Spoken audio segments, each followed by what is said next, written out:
fitness has always been something that I feel does a really good job of communities. Take gyms, take Cult Fit, right? Cult Fit thrived on that.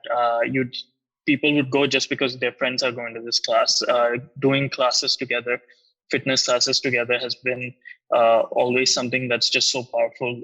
And building communities like that is always very effective. So every time I went to Cult,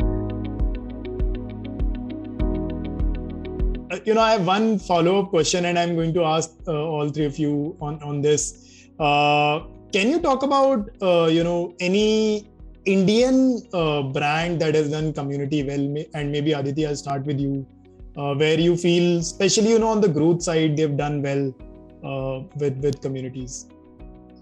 Okay, so for blowing out my own trumpet, I have to talk about FamPay here because when I started, we were less than 5,000 users. In a year, we crossed 2 million users. And that's just been phenomenal. It's been blitzscaling only after that, right? Those marketing kiosks wala thing. It's like one person who was there, they got their entire group enrolled into the FamCard program. So now coming back to how it really helped us with growth. First of all, see, Corona was a phenomena that I can't ignore, right? It just happened, and ours was a fintech product company, right? We had cards and everything to go out. Those were delayed and stuff. So basically, if we think of anything else, right, of doing ads or doing your influencer marketing or maybe any other growth hacks and stuff, they wouldn't have worked because the product was not there. But as community, as a hype community concept, we were still able to go into the market and create that excitement, right? That, oh, Gen Zs of India, you didn't have that product, and now you have it. You could have it. So this is the offering that this brings. And what really helped, I mean, of course, see, when someone's doing community for growth, they really have to understand the target user, the target market, the target user's need, everything very well, right? What may work for, like, say, a Gen Z community or a Gen Z group of target users may not really work for maybe, household women or maybe for small business owners. So that first understanding is what's the foundation, block of community. Understanding that, we realized that, okay, this is an excited target user group that we have here. They like to flex on social media. They like to tell their friends about what they have, what they're doing, about their lives and stuff. So it fit in right for us to have this community, bring them all together. Other thing was, anyway, if you look outside of it, like LinkedIn always existed, but what about high schoolers and Gen Zs who wanted to talk to each other, network with each other, get to know, I as a student in a Bangalore school want to know what is a student in the Mumbai school doing, right? What kind of activities do they engage in? Because kids are no more just fun and play and homework. It's beyond them that they've moved into curriculars and extracurriculars. So that's where community played a massive role, right? Even in defining use cases for us, right? So when you have a community, you're able to work with your top funnel, right? People, okay, this is what people are really looking at. We wouldn't have guessed that OTT was the topmost expense. But through the community conversations, even before our expenditure started happening, we're like, oh, these folks are always talking about euphoria and Stranger Things and all of that. So there must be something that they're onto. So that helps with, growth really well. Apart from FamPay, I think one example, again, which I really like is Meesho. They've done a really good work with that. Razorpay Rise, for that matter. I mean, although it's like a particular founders-only community, but having closely looked through what they're doing through a couple of friends, I realized they've been able to grow that ecosystem so much just for the founders, right? Creating those playbooks that, as a founder, you're sitting on day one, like, what do you do to incorporate? What do you do to talk to people, network, all of that? So It's truly beautiful to see. And that's why, like, now you won't just see GTM, but also GTC, like go-to community strategies coming in. So I'm hearing MVC as well, which is like the minimal viable community as well.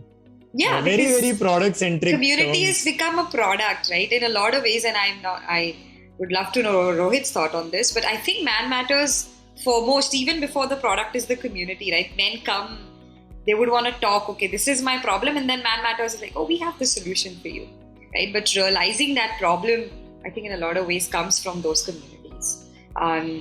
yeah, I mean, I've already overtimed it, but there are a couple of really nice pet tech communities also that you all should look at. We'll come back to you on that.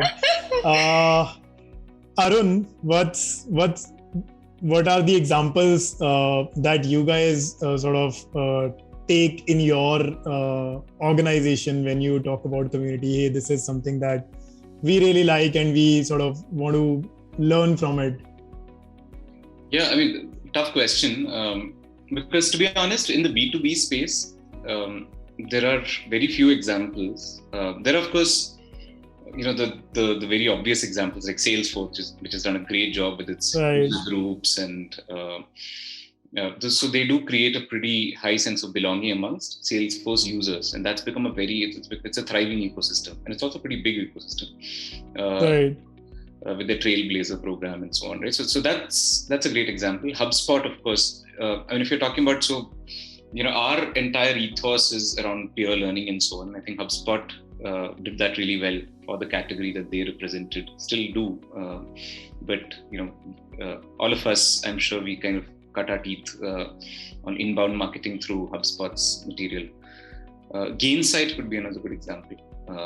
Again, these are not Indian examples, Indian founders in some of these cases, but Gainsight again did a very good job with, again, they kind of owned customer success, and most of us who have ever worked on customer success at any given point of time, we learn the ropes through Gainsight. So there's a tremendous amount of loyalty that we have towards that brand, and we thank them for teaching us this discipline. So those are some of the brands, community brands, that I suppose we are inspired by, because we also have that ethos of imparting learning, and I think these are inspirations to take. Then of course I think there are great examples in B2C. Again, traditional examples like say Royal Enfield and all of that.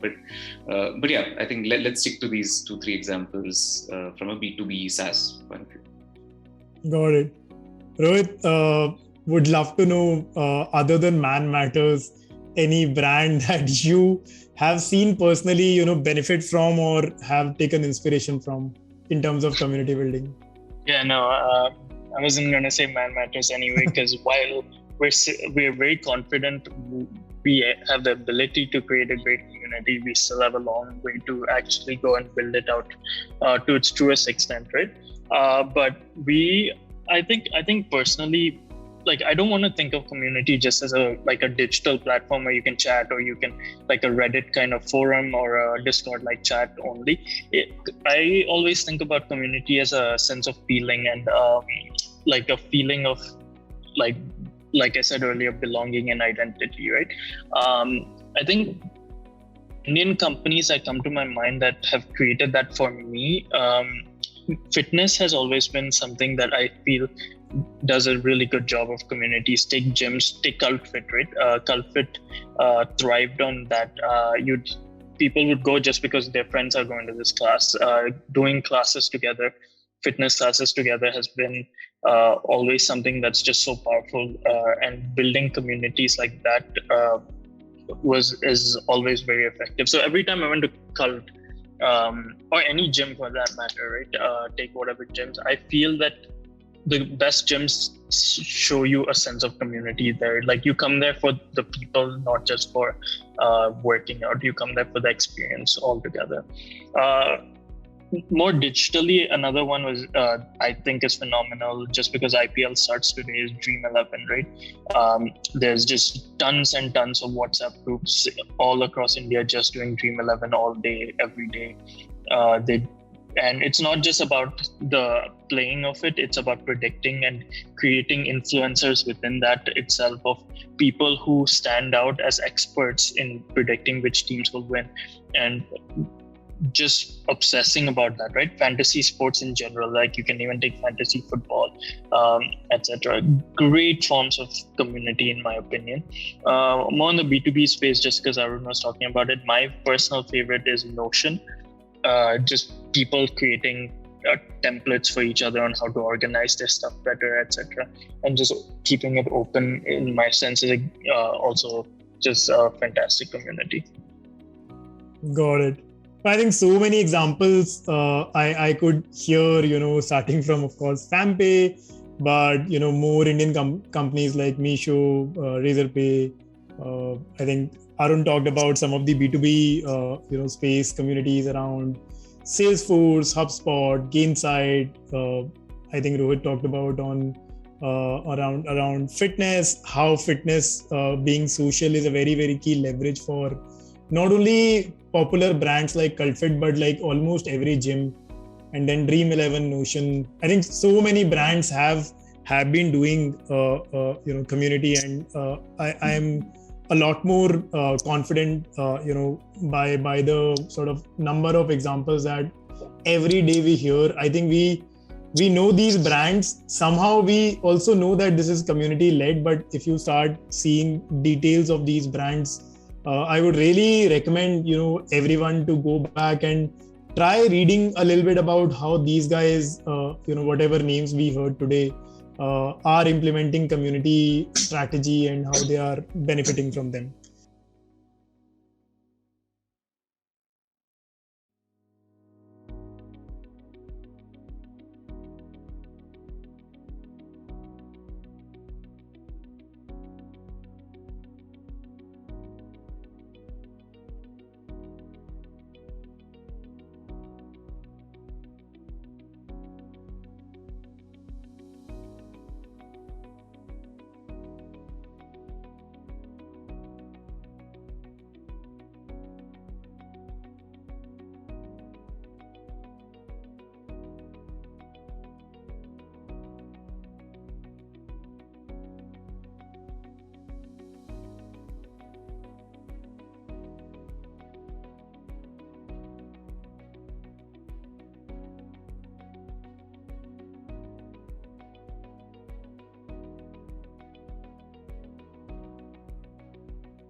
Fitness has always been something that I feel does a really good job of communities. Take gyms, take CultFit, right? CultFit thrived on that.